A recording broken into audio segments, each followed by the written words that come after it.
मित्रांनो, लग्नानंतर होईलच प्रेम ही मालिका सध्या जबरदस्त वळणावरती आहे.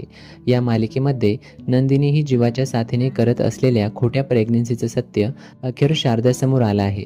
आणि हे सत्य कळाल्यानंतर बाळ गेल्यामुळे शारदाला मोठा धक्का बसतो.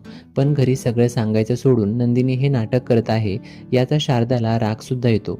शारदा ठरवते की घरच्यांना अजून अंधारात ठेवायचं नाही आणि सगळ्यांना याबद्दल सांगून द्यायचं.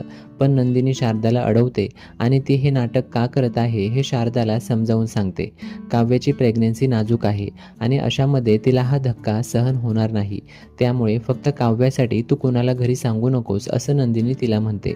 हे ऐकून शारदा गप्प बसते. दरम्यान प्रेक्षकांना सुद्धा जीवा आणि नंदिनीने सुरू ठेवलेले हे नाटक आवडत नाहीये. या मालिकेला प्रेक्षक ट्रोलसुद्धा करताना दिसून येत आहेत. तर तुम्हाला नंदिनीचं खोट्या प्रेग्नन्सीचं हे नाटक पटतंय का हे कमेंट करून नक्की सांगा. आणि अशाच नवनवीन अपडेट्सकरिता लगेचच चॅनेलला सबस्क्राईब करा.